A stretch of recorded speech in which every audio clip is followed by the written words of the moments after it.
The following program is a Town of Colonie television production of the William K. Sanford Town Library.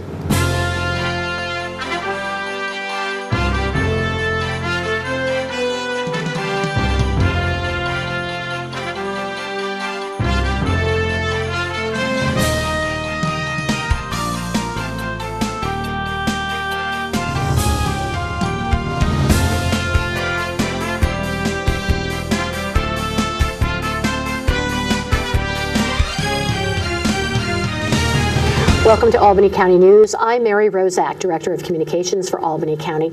And the next 30 minutes or so, I'm hoping that you will find out something about Albany County, our programs, something very interesting that will be beneficial, something you're going to learn about. And today is going to be an action-packed show because my guest today is Albany County Executive Daniel P. McCoy, and he's going to talk about all things Albany County and what great things have been going on. Welcome, County Executive. It's great to be on the show with you, Mary. It's always fun to interview your boss. Yes. It's always a good thing. Yes. I know anyone watching at home might say, you know what, she's all smiles and all happiness right now. There are so many good things that are going on in Albany County. So many things that you have been doing you did in your first term, reelected to a second term, and you outlined some of the really good things and things that are coming up in your State of the County message a short time ago. So I thought it's really appropriate to start talking about some of those things. What are some of the greatest things that you see that you've been able to accomplish so far? Turning our finances around. It's something, it's hard to sell to the residents, government working for you. But when I took over, 4 years ago, our reserves was roughly $19 million. We were borrowing money left and right to make payroll. We had TANs going on. We were literally borrowing in the beginning from 15 million and we got it down to 12 million, down to 10 million. And this is the first year we didn't have to borrow money to make payroll. These are great things that I like to highlight, but it's kind of hard to tell people, we are turning a corner because we're doing things differently in the county.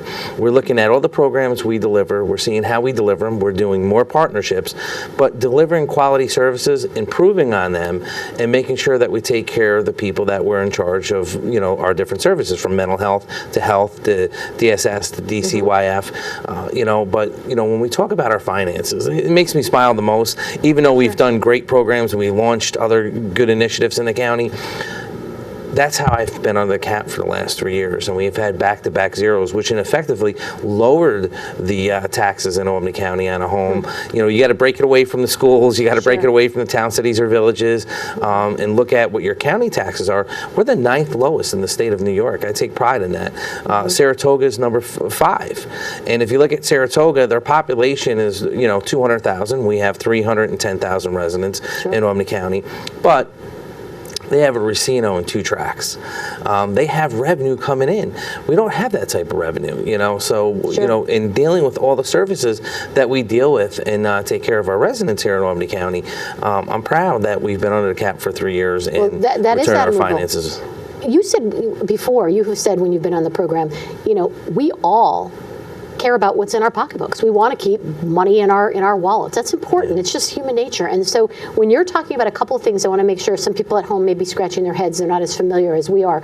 You're talking about TANs, tax anticipation notes. Yes, sorry. No, we abbreviate it. Yeah, we abbreviate it in government. We assume everyone knows. For 6 years, when the recession hit in 2008, we had to borrow money to make payroll. And I kept saying, people, are we healthy? We're not. We're also taking money against state retirement, and we're kicking that down the can. We're amortizing it, basically saying if we owed the state controller $20 million for retirement for county employees, we were paying $12 million.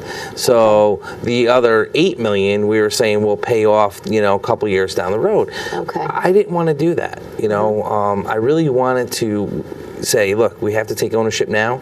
I have to make Albany County healthy, not just for the residents today, but for tomorrow, and and make sure that the way I found government is going to be better, more efficient, more effective than the way I inherited it.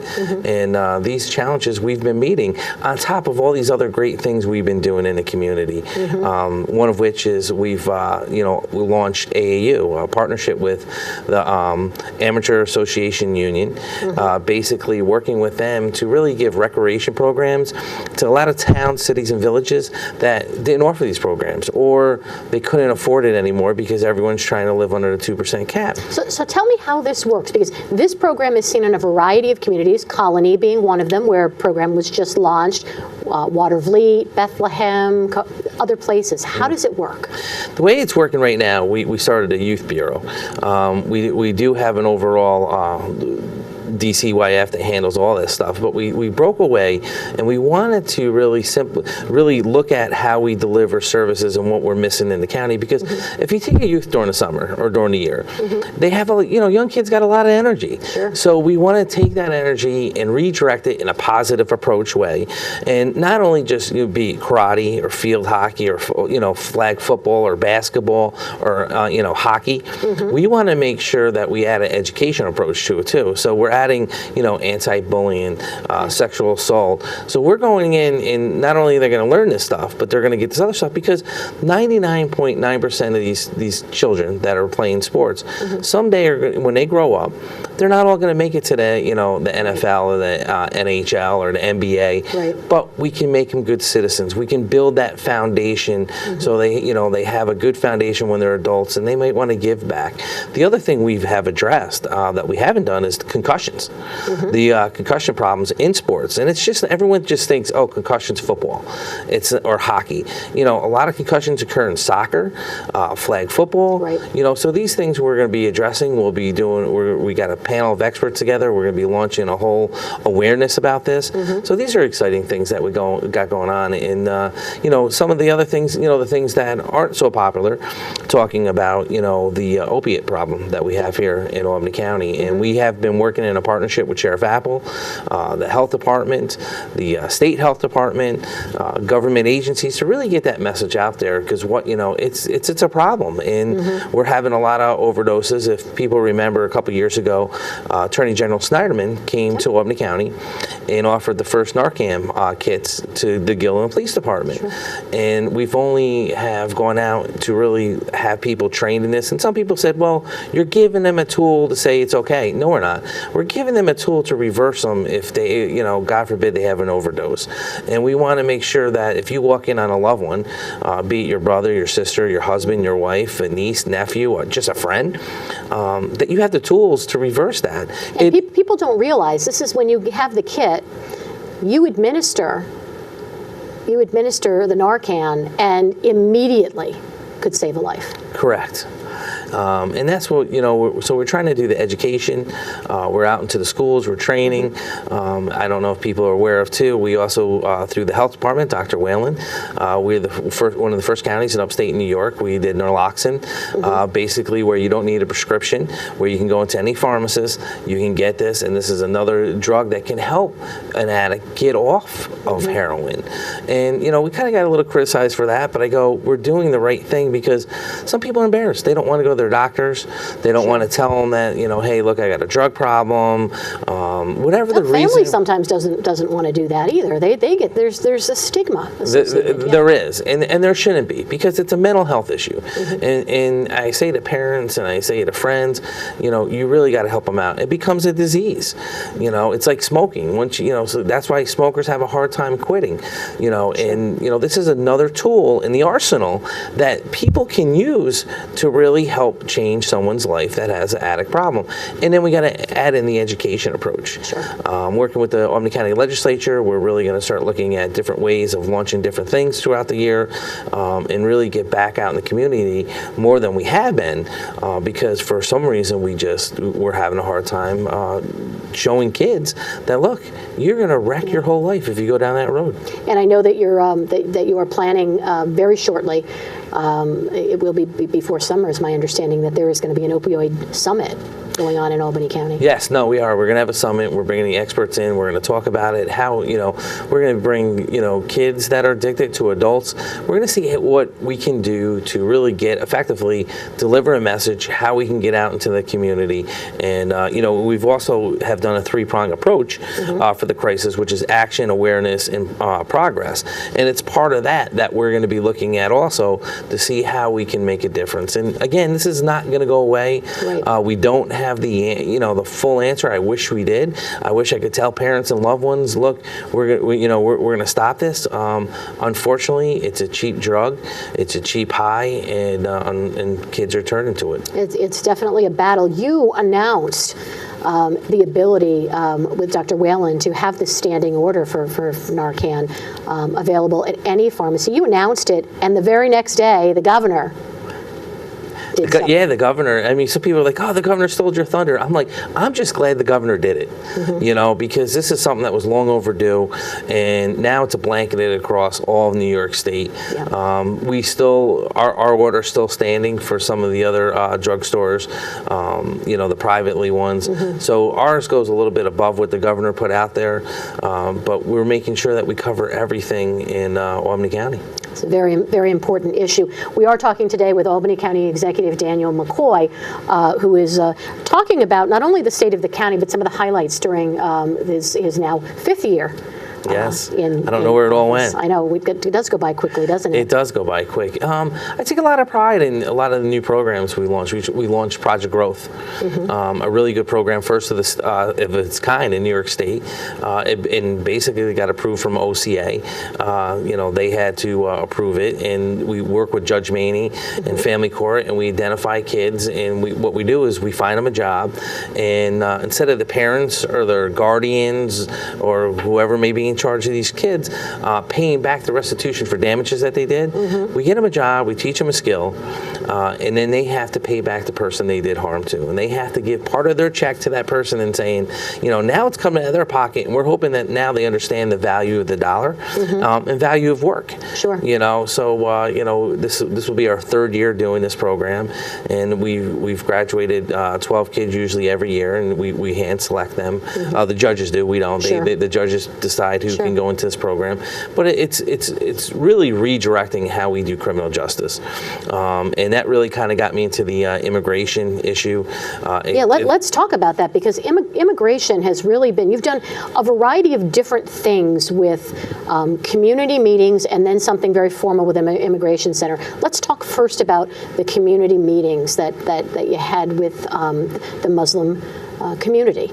Because of some anti-Islamic sentiment and ways that you had openly expressed, you wanted to have an open dialogue and change people's misconceptions. I did. The problem with the generation today is everything's this. Internet, access right away to everything. And it really kind of got us on the anti-bullying stuff, and it kind of rolls into this stuff because kids, when we grew up, you could go home, get off the school bus, go in your house, and now you're in your house. No one can affect you, no one can get to you, but you can't now because of the computer.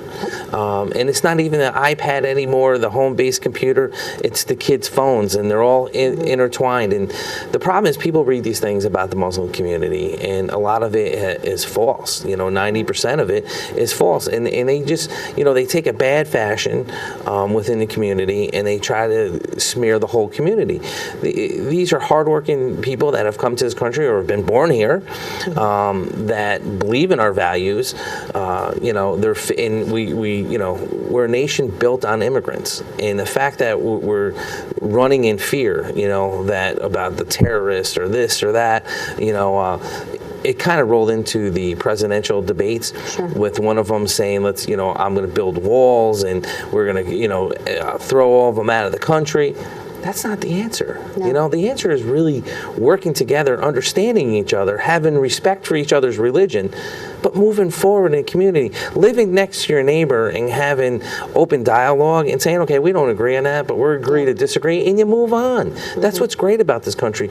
So when all this stuff was coming out, and I'm talking to, people that I know, and they're really saying statements that I'm like, no, that's not true. I reached out to the Muslim community. We sat down. We had a great first meeting. We've had a couple meetings after that, really to explain to the people of Albany County, look at, they're in our community. They're hardworking people, and that they really contribute every day to our society here. And, for the most part, people in Albany County, and I'm really proud of being county executive representing the people here. Sure. There wasn't an issue like there is in other counties or other states. But unfortunately, unfortunately, we want to make sure we got ahead of it, and we want to stop any of these problems from going on. And I saw, you start to see this trend again because of the presidential race, that people were starting to talk, and they were starting to get angry, and they were putting statements on, blogs and on Facebook. So I said, let's get ahead of the curve. Let's stop this before it goes any further. And one of the things was, let's take down walls and build bridges. Sure. You've had a series of meetings, and you were embraced by the community at large for this. They were Southeast Asian Association, the Pakistani community. We're talking not just Muslims, we're talking Christians Yes. that all came together. They all came together because they realized too, sometimes you got to let people understand your culture. One of the great things I get to do as county executive, I get to go down to the federal court building, the Foley building down on Broadway, and once in a while the judges will request that I come down when they swear in new citizens. Now they haven't in a while. I'd like to do it again, just pitching if they're watching this. But I enjoy it because you have all these new citizens come in, and I get to speak to them, and I welcome them, as new citizens. But I always tell them, don't change the way you dress, don't change your culture. Introduce your food to us, introduce your culture to us. That's what has been the foundation of this country. That's what the foundation has been built on many cultures and many beliefs. And I firmly believe that, don't say, oh, this is what Americans look like. No, we look like a lot of different people. And I think that's why I feel this nation's the best in the world, because we took all the good things from all different other countries and we imported it here, and it has built us to be this great nation. And you, as an active member of the military, thank you for your service. You've been a member of the National Guard for more than 25 years. I know you personally and know that you're a very humble person, and you talk a lot about people don't go into the service, don't do that for glory, for money. You do that for love of country. And you've traveled to some of the countries and areas that we've talked about that have been targeted by folks for, in a discriminatory fashion. Correct. I always say, there's 330 million Americans here in the United States. 1% serves their country. 1%, think about that, at 330 million. They do it for a variety of reasons. And, one of which I do say that it's not, for the medals or the uniform. It's really because of their love of their country, their dedication to their country. They want to serve this country. And we owe it to the veterans. There's over 20,000 veterans living here in Albany County, and we really have outreach to a lot of the veterans communities. We're trying to do things different. As you know, this county does a deceased veteran. We we honor a deceased veteran once a month, and it's a great program. But as soon as I took over, it was my first day on the job, and I got to tell you, it was hard because when it comes to the veteran stuff, I always stayed away from it in the Veterans Parade because I met with my guys I served with and the ladies, and we've done our own thing, and I had to do this honor vet, and but I slowly realized people who didn't know, the family didn't know, they had someone in the audience would get up and say a story. And it had an impact on their life, this person. And I said, boy, we should start highlighting them. But I said, wouldn't it be nice to do it if they were still alive, to say, hey, look, and say these nice things. So we kind of switched it over, and we do, a veteran that's alive also. Which you do it twice a year now, and I know one's coming up in June where you honor some wonderful people. Yes, we do it twice a year. I think it's a great program. If you have any veterans out there in the community that see this and you want to honor someone you love, please get it to our office, and we'd love to honor them. So we do that program, and on top of that, we have Return the Favor. So any businesses out there watching this, a veteran can come down to 112 State Street, or they can go to the veterans office. You can get an ID card. You show us your DD Form 214, which is your discharge from the military, for the people that aren't aware of that, and then you show it to any Ben and Jerry's, or you show it to Kohl's in Colonie Center. You get different discounts. Kohl's gives you 15% off every day on top of any sale they have for serving their country. So we have a lot of companies that participate. We'd like to get a lot more, and offer these veterans this opportunity to say thank you for your service. And I know there's a list on albanycounty.com and the Veterans Service Bureau page that it's amazing how many partners. It really is. But the other thing we're doing is dealing with the homeless veterans veterans crisis. I know everyone's out there saying we've combated. We haven't. You know, roughly there's roughly about 75,000 veterans nationally that are homeless. It's like taking the population of the town of Colonie and waking up the next day and everyone not having a place to stay. So we have worked with Soldier On. It's been a long time coming. I'm hoping to have a shovel in the ground this year.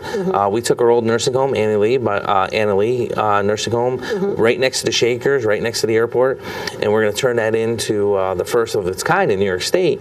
It's going to be a one-stop shop. Not only will it be housing for homeless veterans, it will be services like, you know, therapy services, psychological services, drug services, alcohol, all in one place where the veterans can just be themselves and not have anyone look at them differently. It's an aggressive project, but Soldier On's been great. We started the program at the jail. When I talked to Jack Downing, the CEO of that, I went right to the sheriff. He jumped right on board. The sheriff, you know, so we take veterans that are in jail for one reason or another, put them in a wing by themselves, and we counsel them and we get them the services that they need, so when they come out of jail, they don't reoffend. It's been another great program. I can't thank the sheriff enough. Their guys have run with it. We helped them start it off, and it's been a great partnership. But these things that we owe it to our veterans, and it's hard, you know, we want to make sure that we address their issues. They fought for us.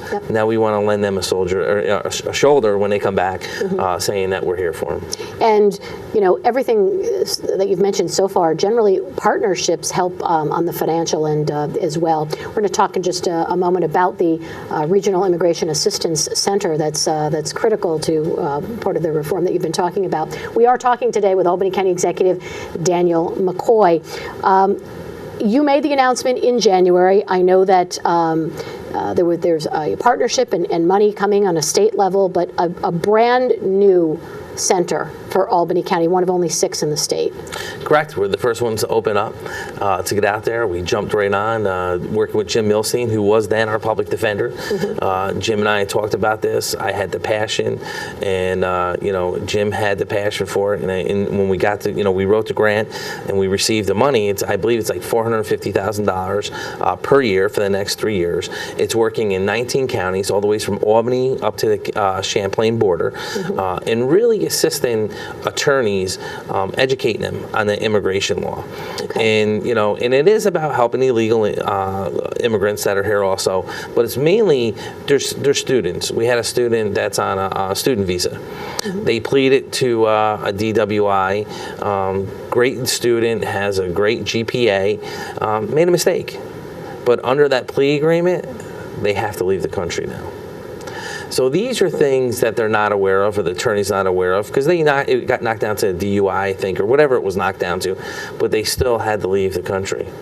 And they're a student at one of our universities here in Albany County. So if the regional center, I know the center is involved now, but if that would have been right from the beginning, there would have been you need our help, and this exactly. is why. Okay. So what we're going to be doing is working throughout the 19 counties and really educating the public defenders there, and then educating the attorneys, working in family court, working in federal court, because what happens too is that someone gets in trouble, they don't know how to navigate our system, and they're here legally and they're trying to get a citizenship.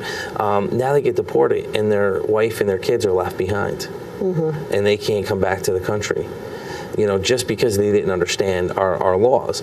So we want to make sure that they understand the system, what their rights are. And then, you know, people talk about, well, we don't want to help people that are here illegally.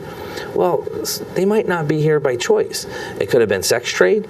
It could have been labor trade. You know, you don't know the reason how they ended up in here.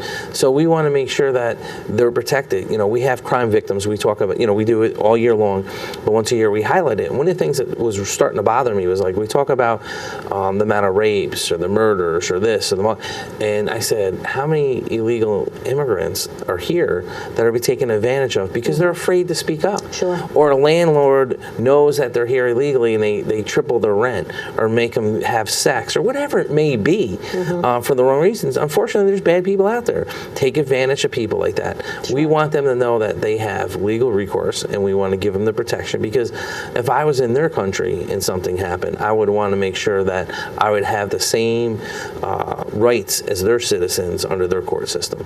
And, you mentioned a couple of times it is critical because sometimes the lawyers don't know. And so this is training not only, it's for the lawyers too. It really is for the lawyers. This is really training them and getting them, and then going out to the community. We're working on an agreement with Citizen Action to have them, because people got to buy into this. And not a lot of people buy into government for a variety of reasons, right, wrong, or indifferent. Right. But Citizen Action will have the tentacles that they can reach out and they can grab, the different, whether they're here legally or illegally, and give them that comfort zone.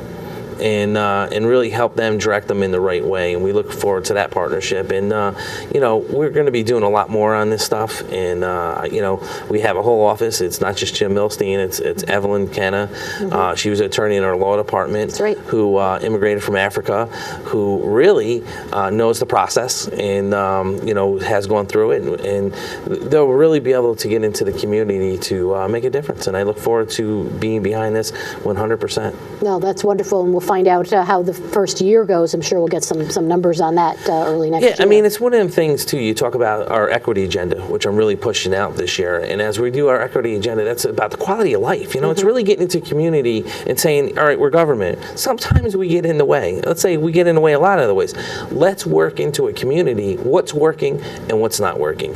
And if something's working, let's work with them and improve that and deliver that type of services better than us coming in and saying, nope, sorry, you can't do that. This is the way we've done it for 30 years. It doesn't work. Generations change. The way people get services change. We have to change with the times and improve our services, which I think we got the best workforce in New York State and in this nation. But there's always room to improve. There's always room to do things differently. And working with you, Albany, on this equity agenda, we're taking all of our social services departments that fall under this category in a partnership with them, and they're really going to look at how we deliver these services and how we can improve in it. And I'm really looking forward to this. It's really going to redefine not just this year and years coming and what we've done for the last 4 years of really doing this whole equity agenda. It's really going to define how we deliver services and how people get services in the future. And your equity agenda, really, when you talk about it, you're saying giving everyone a level playing field, the same access. Correct. We want to give, whether you have the money or not, we want to give that person an opportunity to better their lives. And one of these things, it's one of the fights that I've had, not to switch gears a little bit, is on, the way we handle certain people in the courtroom. And one of the things we've been pushing is that there's two tiers of system, one for the rich, one for the poor. And one of the problems that we have with that is we're not getting fair representation for our, we have a great alternate public defender's office, but they don't have the resources as the district attorney does. Right. They don't have the investigators as the district attorney does. So when the district attorneys come after you in the courtroom, you have, they have investigators, they have people working for them. So these attorneys give it to the investigators. They go out and do a great job because that's what they're supposed to do. And the DAs do a great job. The public defenders might have 3 times the caseload, and they don't have they don't have investigators, Sure. They don't have the resources. So someone with a lot of money goes into court with it and say it's a DWI. Someone with no money goes in and say it's a similar case, just different areas of the part of the county. The guy with the money is going to walk out of there with a different result than the person without the money, and it's unfortunate. So you're talking about, and for those who've been following in the news, indigent legal services, and you were responsible and were able to push it to the state level. Correct. I want to compliment not just my staff, Phil Calderon and Chris Quinns. I almost messed his name up, but the Albany Law. We wrote this legislation, we introduced it, and I can't thank Assemblywoman Pat Fahey enough, who jumped on this bill, believed in this bill, and she's been running with it up at the Assembly. And unfortunately, I was hoping it was going to pass because we have a Republican senator, DeFrancisco, who's the second in command in the state Senate, and I figured it would go through the Assembly and the Senate, and unfortunately, it got overlooked. And we want to fix the 52 upstate counties that don't have equal access to the money as everyone else. There's 5 counties, and not to jump around, 5 counties sued the state of New York. Were successful, and now they pay for these services for the indigent defense. And we figured it was a no-brainer. You know, we all signed on to it. We said fix the other 52, and they said no. So unfortunately, you know, it didn't happen. Well, I'm sure it won't be the end of the I line can't thank for you, though. Assemblywoman Fahey and Senator DeFrancisco for really pushing this and keeping it out there. And then the session's not over with. We're hoping they're going to do something. But it's, you know, it breaks my heart because I think of K-Leaf. I hopefully got the young gentleman's name right, who got incarcerated down in New York City, spent 3 years, and then he got out, got accused of Falsely accused. Falsely accused. His attorney didn't handle it right. He gets out, and then he ends up, unfortunately, killing himself. That's the worst case scenario. Sure. But there's people that pleaded charges or end up in jail that shouldn't be there because their attorneys aren't adequate or don't have the resources to really defend them properly and take the quick way out. We need to change that. We owe it to the people. Kind of like the LEADS program that I'm working with Kathy Sheen on is basically looking at the way we incarcerate people and we put them behind bars. And people say, oh no, well you're giving them a free way to go out and commit crime. No. People make mistakes, and if they have that stigma on top of them their whole life, they're never going to get away from that, and there's never going to be out. So isn't it better to try something different? We fill our jails. Sure. It didn't work. So let's try a different approach. And if this doesn't work, we fall down, I'll apologize to the people, and let's try something else different, because we owe it to give opportunities to everyone in Albany County to be the best person that they can be and live the quality of life that they want and have the opportunity. I don't care if you're rich, you're poor, middle income. We want to make sure everyone's on the same playing field and you have the same opportunity as everyone else to be successful in life. And people can read all about it, the state of the county, on the website, albanycounty.com. Also, what we didn't get to very quickly, though, 101 Ways, a brochure that's also online. Yes, also online. At we have it here, too. Yeah, various libraries. 101 Ways, Albany County serves the community. Thank you to County Executive Daniel McCoy for being here today, and we're going to have you back soon to talk about some of the other programs in depth. I'm Mary Rozak. You've been watching Albany County News. See you again soon.